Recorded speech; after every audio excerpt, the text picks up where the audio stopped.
This is the Morning Sports Desk in the afternoon on a Thursday on the 9th of May. I'm CJ Baumgartner. There is Corey Tackman. And Corey, we are just talking a little Twins baseball here before we started this broadcast. There's a day game going on right now. So, if you're listening to this, the game is probably over by now, or at least further along. Currently, Twins up 5-0 in the bottom of the first inning. Manuel Margot, a bases clearing double.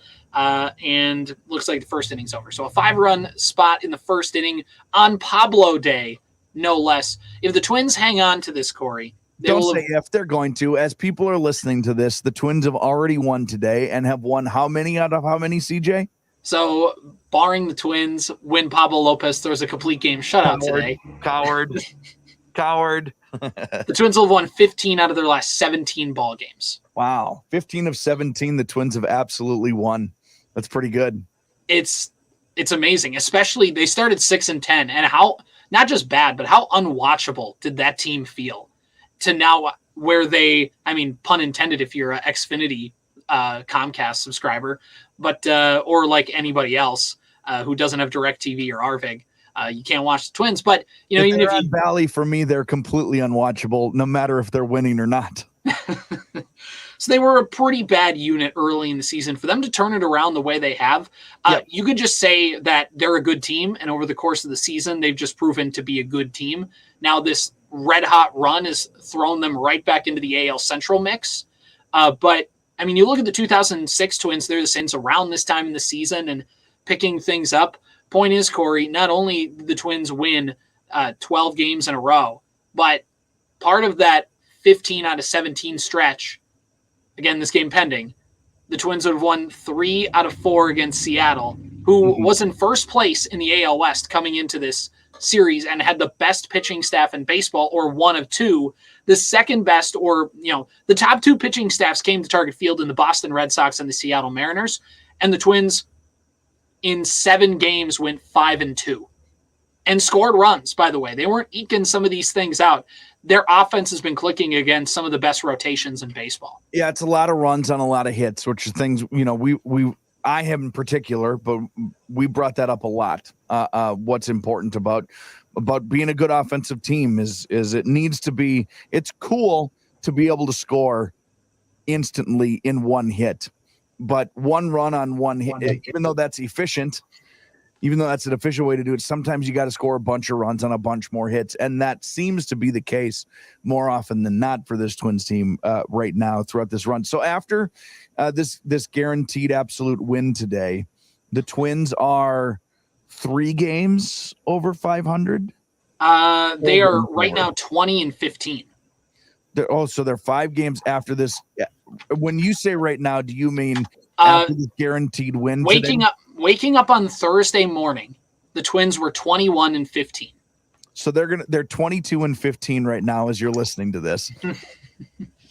How many games back of is it Cleveland? Coming into today, the Twins and the Royals are tied for second place, 2.5 games back of Cleveland. The Tigers are 5 games back with a 19-18 record coming into today. All right, if you extrapolated this out to the end of the season, and even just like, not even extrapolate this out, but just go, there's 7 games over 500. Right. A 500 record would be 81-81. Yeah. So adds an 88 win team is essentially right on pace to what most people predicted them to be, right? Right. They're now, despite everything, despite the very 2 distinct, separate early season halves that we've had so far, through these games, they're exactly where they need to be to project to what we thought they would be at the end of the season. It's a wordy way to say that, but they're now, you can play 500 baseball the rest of the way and feel pretty good about what this team is. Yeah, the Twins have a chance here to surpass last year's win total if they keep up. So last year's winning percentage was .537, and they won 87 games. Right now it's at .583. So they're on pace to, like you talked about, get that 89 win mark that they were projected out to be. Now, it might take more than 89 wins to win the AL Central this year because the teams have just been so much better out of the blue. I mean, the Guardians are 24-13. coming into today. But they're back in it. They've now put themselves in a position where it's not daunting. Right. And the team that the Twins team that played Cleveland in the second week of the season is a much different team than what it is right now. Just in the way that they've been hitting and executing and doing all that stuff. And they're just in a good spot. Willie Castro had a 10-game hitting streak that got snapped earlier this week, but still, he had a home run and a triple yesterday. Carlos Correa got his second home run of the season, or maybe his first home run of the season even. Did a piece earlier this week talking about Carlos Correa and how he's finally producing like the franchise cornerstone. He did in segments the last couple of years, but it was never like a full consistent effort, and now he's consistently producing this year. Turns out he's fully healthy and now is consistently producing. But that guy's having a good season so far. Max Kepler, we joked about this yesterday or 2 days ago, how we both, when Max Kepler came off the IL, right at the beginning of this winning streak, mind you, that we're like, it's not going to help him that much. Like Max Kepler, he's currently, Corey, on an 11-game hitting streak and racked up an RBI single today. Yeah, he's helped them almost exclusively. Right. He's actually been nothing but help. He's been awesome. Right. He can put a team on his back about as much as a guy can put a team on his back in baseball, if that makes sense. Mm-hmm. And they're pitching. If you take out the Louis Varland, this is going to be a little picky, but if you take out the Louis Varland bad stretches where he just got blown up in starts, the rest of the rotation isn't as stellar as last year, but the innings are close to what they were a year ago per start. And the ERA, while it's not top of the American League, is certainly top 5 in the American League. It's things like this team all of a sudden is coming into form a little bit.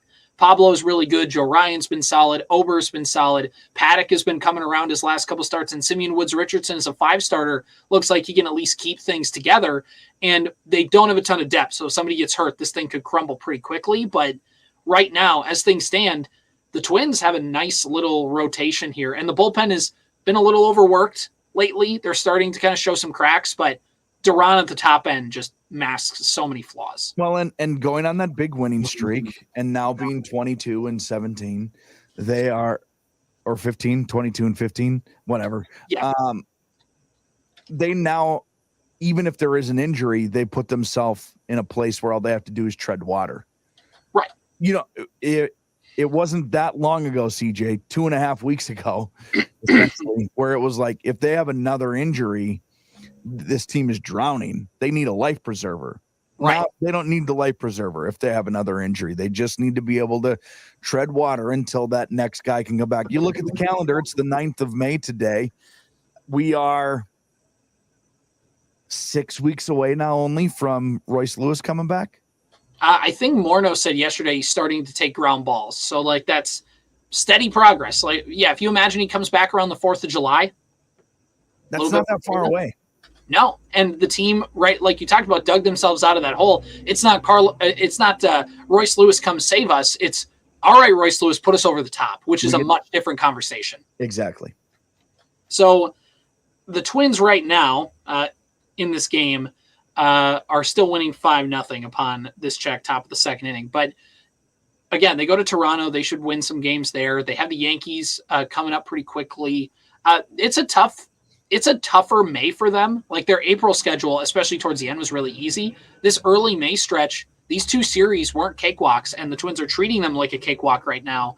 And that's going to give them some opportunity where even if they struggle against the Yankees or if they struggle against another team later this month, they've built up a little bit of that credibility to where you talked about if they can piece together a 500 month, they're still sitting in pretty good shape in the division and where things are at. So we can talk about the Twins a lot. I think overall it's just they're playing well. And when they're playing well, they're fun to talk about. Max Kepler again on that 11-game hitting streak and making things happen. It's fun to watch Twins baseball, which is good because we were worried that the Wolves playoff run is going to be what it's going to be. But once that's done, what are we going to do? The Twins at least are going to be able to keep us entertained a little bit throughout the summer. And what's been fun about this is the Twins win the series versus Seattle. They take 3 of 4 and with a final score of 8-4. 8-4. Okay. All right. How many innings does Pablo go? How many innings did Pablo go today, Corey? 6 2/3. How many runs? 2. Okay. How many strikeouts? And not 8. 8? Okay. I like how you throw out 8 as a nonchalant number. You're like, yeah, 8. 8 seems fair, doesn't it? Yeah, I'd say so. He's Pablo Lopez. That's pretty on brand for him. So there you go. Are you getting the Savannah Banana Pablo Lopez jersey? Pablo Lopez has his own jersey that they're selling now at Twins games. It looks like the Venezuelan jersey, but it says Pablo on it. Yeah. And they're trying to set up, I think, really, I haven't heard anybody say this publicly. It feels like they're trying to set up, like Felix Hernandez had the Kings court when he pitched in Seattle. There's a bunch of people who hold up K for strikeouts and they just freak out. They're one section of the ballpark could just be taken over for him. They're trying to do that with Pablo Lopez. I think. Good. He's awesome. Go buy his jersey and then wear it to work. I'm not buying it. It's bright yellow. The colors I got, colors cool. Bring it. The weirder the colors, actually, the better for me. Yeah. I'm not buying any jerseys. I'll tell you what, I came across a thing by our favorite jersey making company, Fanatics, the other day. Yes. That they had a 80% off Timberwolves jerseys thing. Mm-hmm. And I was like, am I getting a Timberwolves jersey? Are you? One? I am not. I'm not. You're going to here's the thing. You wouldn't buy it was like a targeted ad. So I was like, I don't know if I trust this. And I'm going to I'll go to the website to see if I can find it. And I couldn't find it anywhere on the site. Oh, shocker. So am I doing that through this target? I don't think so. No, you're doing it through a Chinese company that gets you the wolf. That gets you the wolves. Yeah. But it's with an F. It's LF instead of LV. Right. That's what it's like. But you got to do what you got to do. Hey, speaking of the Minnesota Timberwolves, we talked about this on the podcast earlier in the week, and we said, this Minnesota Timberwolves team is fun. And watching, there have been fun Minnesota sports teams, but when they get to the playoffs, it falls apart. The 06 Twins are a really fun team, but man, when they got to the playoffs, they collapsed. Now, Liriano got hurt and some of that other stuff, but what are some Minnesota sports teams that come to your mind, Corey? When you think of fun Minnesota sports teams that went deep in the postseason, you can put the 91 and 87 Twins there, but they're low-hanging fruit a little bit. Well, and I had, and I mean, even the 91 team, I was 6 years old. So I have memories of it. But what I think I remember most about even that 91 stuff is the memories I have of it are even highlights. You know what I mean? That I have just taken in over time. So when I think of the most, there actually aren't a ton of Twins teams on this list because they've had really fun regular seasons. I think about the 02, those early 2000s Twins, the 02 Twins and their run. They kind of ended in catastrophic ways, like Torrey Hunter diving for a ball in center field that knuckled away from his glove and trickled off into the outfield, just heartbreaking sort of things. Fun regular seasons. At least that team won a playoff series. Correct. But in my life, 98 Vikings, fun season, fun playoffs, utter heartbreak, but it was right there. Mm-hmm. The more recent was the 2019 Vikings. Real awesome fun season. Well, that was the case here, right? Am I getting that year? 2017 correct? Was the case here. 2019 was the year they won in New Orleans. Sure. Yes. So both of those, great. Mm-hmm. For me personally, the 97 Gopher men's basketball team is I just love Gopher basketball. It makes me sad that they stink. And then the 03, obviously Timberwolves, they make the Western Conference Finals. They were without 2 point guards in that series. So that was a really fun run that we all knew. We're like, well, this stinks because they're going to lose because they don't have a point guard. If they had one point guard on this team, it would have been, I felt like they could have beat the Lakers, but they didn't have a point guard, and all their matchups just completely disappeared. So that was a weird ending to that. That was really fun, that Timberwolves team. And then this one, it's life-giving. It's life-giving for Minnesota sports fandom. It's a blast to watch. Yeah, I mean, obviously, I agree with a lot of those of what you said. I wasn't really old enough to fully experience the 0-2 Twins and that postseason run of them beating Oakland and getting onto the ALCS. And then, of course, no Twins team had won a playoff series until last year. But that was fun, and because I got to be a part of it. It wasn't a deep postseason run, but I think when you win a playoff series, I think you can call it a postseason run. You know, is that a fair? Actually, it depends on who you are.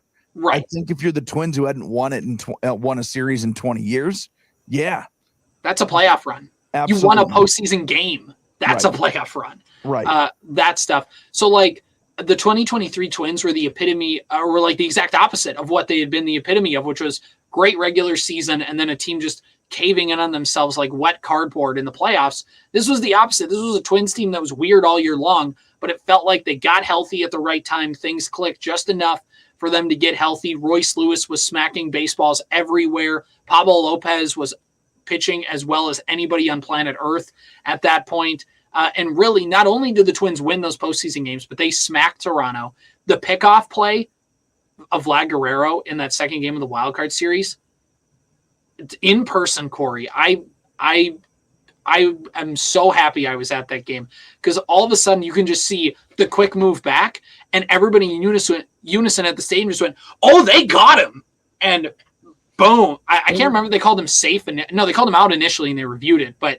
It's one of the things that cannot be understated enough about being in the building for something like that, when everybody reacts the exact same way.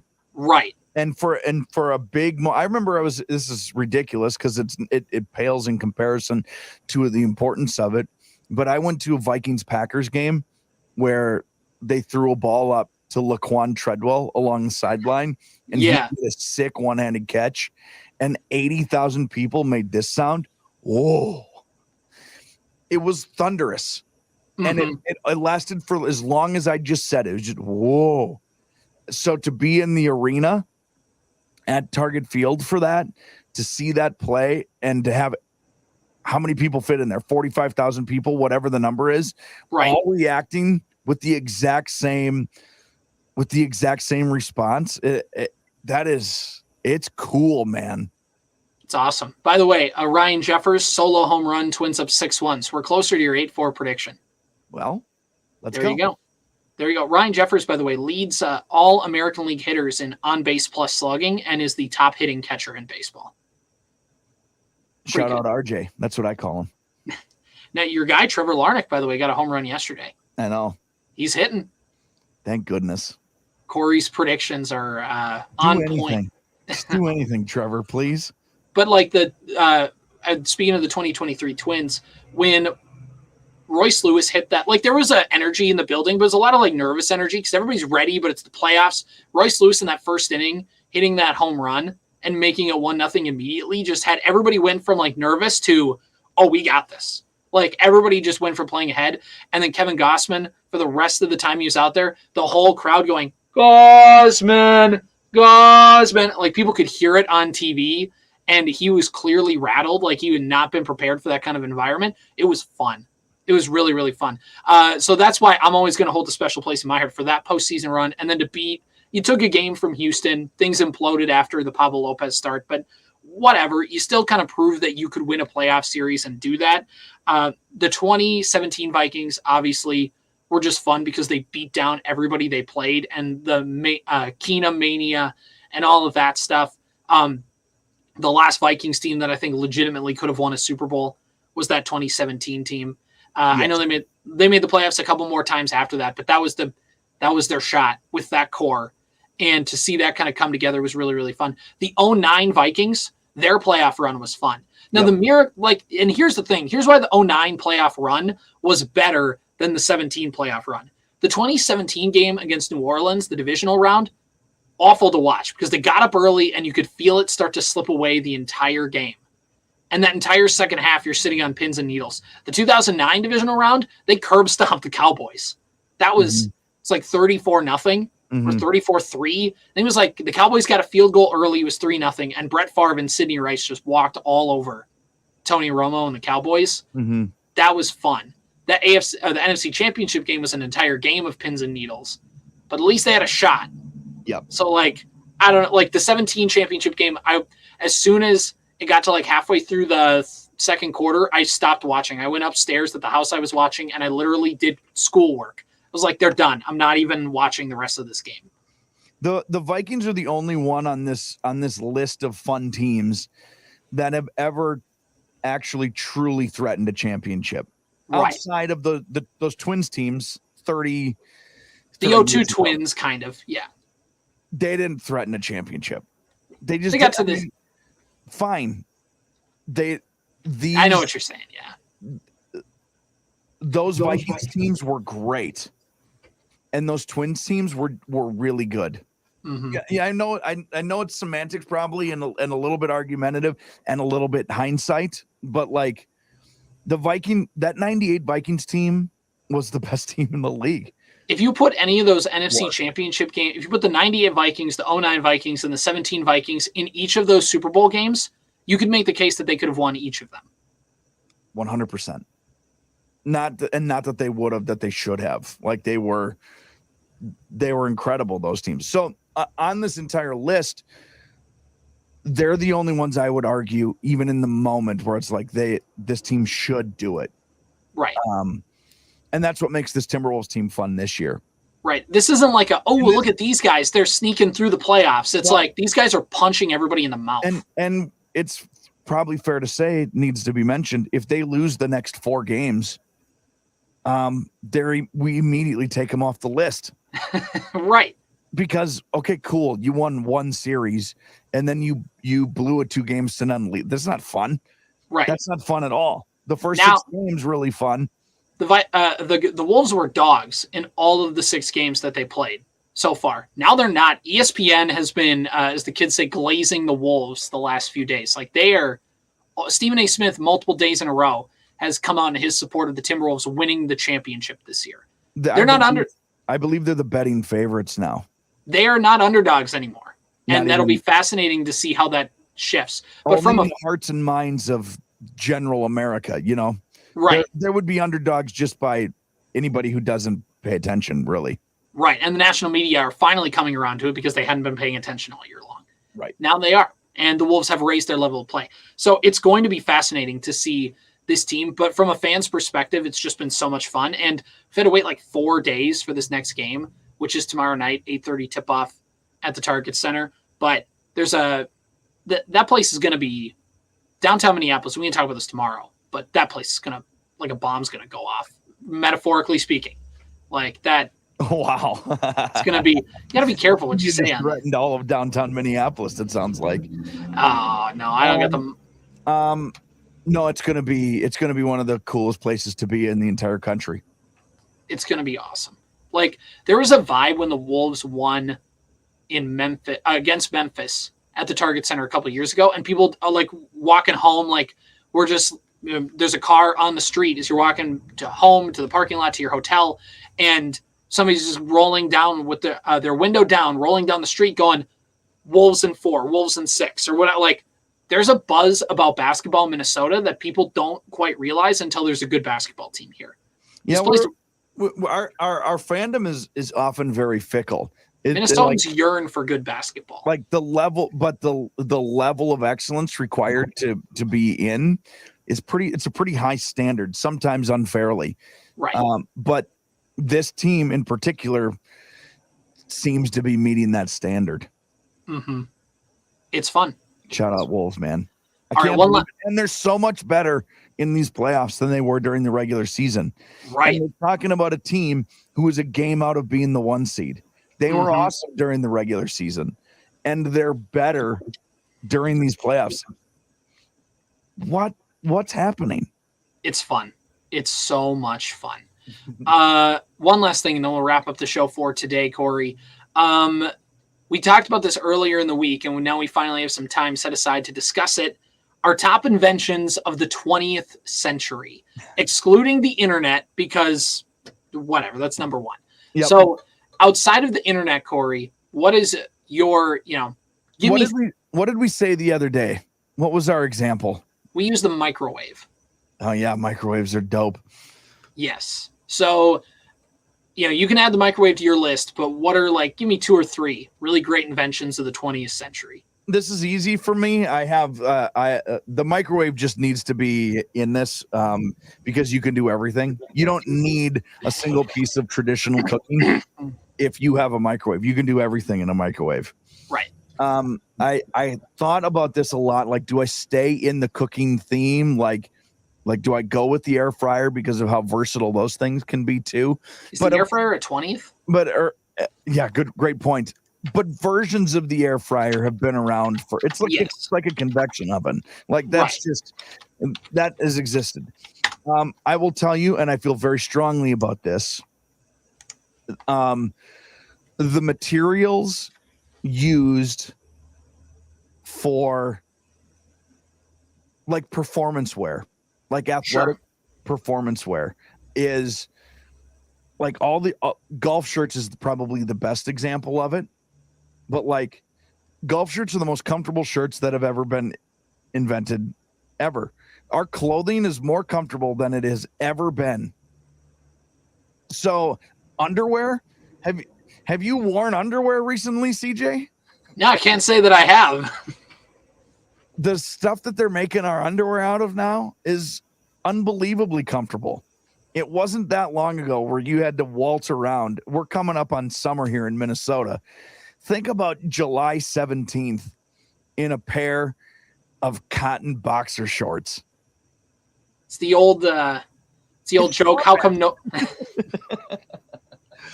It's the old joke. How come nobody makes anything out of wool anymore? Right, exactly. Because you sweat. Because you sweat, and it's disgusting. What they're making our underwear out of, and our socks and our shirts out of these days. Even jeans are like kind of stretchy and comfortable and breathable all the time. So that is actually probably my number one invention is like how clothing has evolved. Sure, I'll take that. Anything else you want to add to the list? I don't know. I'll list one. Toyota Prius. By the way, the air fryer was invented in 2005. It was okay. Yeah, so it's almost going to be 20 next year. The Ford Raptor, that was pretty cool. The Ford Bronco. TRX, the new edition. Those are pretty sweet. It's the Ford Bronco. They wanted to get rid of that because of PR reasons, so they built one called the Escape. Yeah, right. Exactly. I'm going to go with my top invention of the 20th century. It's got to be the Nintendo. Interesting. Sure. That shaped a lot of stuff. And because the microwave is obviously number one, but that one's off the table. So the Nintendo, I think, because obviously we've all played video games throughout certain points of our life. And yeah, it's not the Nintendo maybe nowadays, although I do have a Switch, the Nintendo Switch gaming console.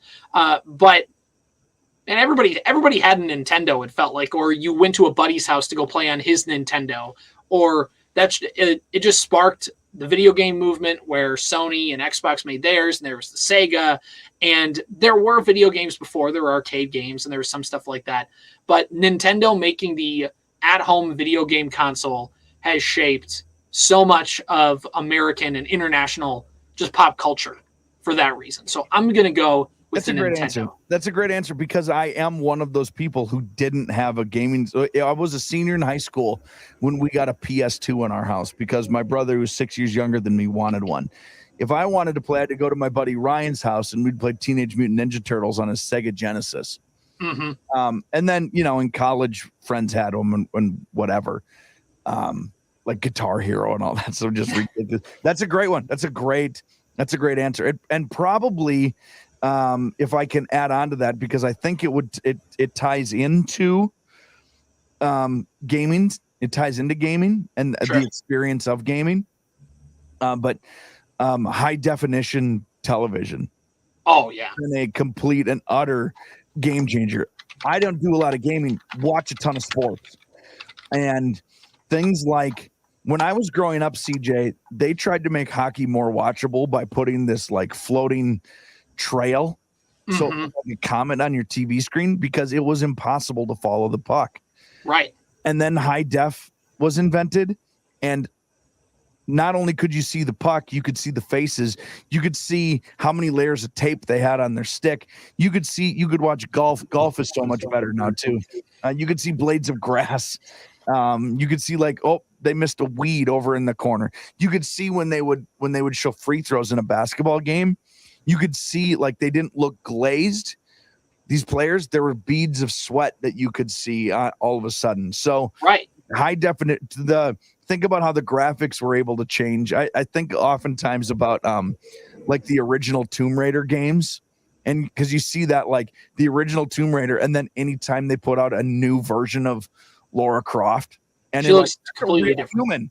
That's a real human now when they do that. So I would include high def into my greatest inventions. It's the reason why Mario had a mustache, is because they didn't want to animate a face because it wasn't going to show up. So they put a mustache on him and then boom, there's his face. Sure. That's why he's got a mustache. That's why I have a mustache. By the way, high definition TV invented in 1998. Yeah, we'll take it. Just making the cut. It gets in there. The Band-Aid is another good one. I'm sure toilet paper probably has to go in the 1900s. You want to talk about like Mountain Dew? Is that where does that rank? Mountain Dew in the cultural Doritos, if we're on the video. Dew, baby. I love a lot of good Doritos stuff. So much. A lot of good stuff in the 20th century. And what do we have in the 21st century? We have AI bots. AI is insane. Insane. Some of it's really cool. I saw a video the other day about, hey, if you could get rid of anything, what would you get rid of? And it was, I think it's like Boston Scientific. Who's inventing those robots? Oh, yeah. And like, you got to knock it off. You just have to knock it off with these robots. I don't know if we're actually close yet, but we're moving closer and closer and closer to this robot deciding on its own it doesn't need us. Well, you see the videos of Boston Scientific. I think the point you're making is because there's those videos of them testing the robot. Yeah. And like they need to like test to see if it falls, it gets back up. So somebody's got to push the robot down. Yep. Then when it tries to get back up, you got to push it again.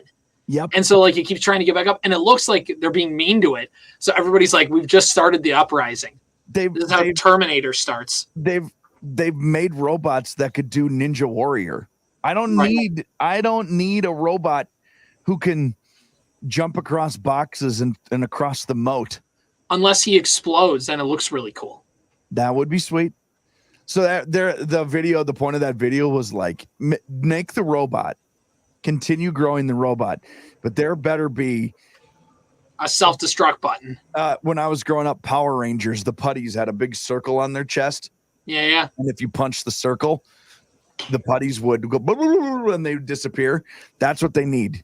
Every robot needs the putty circle.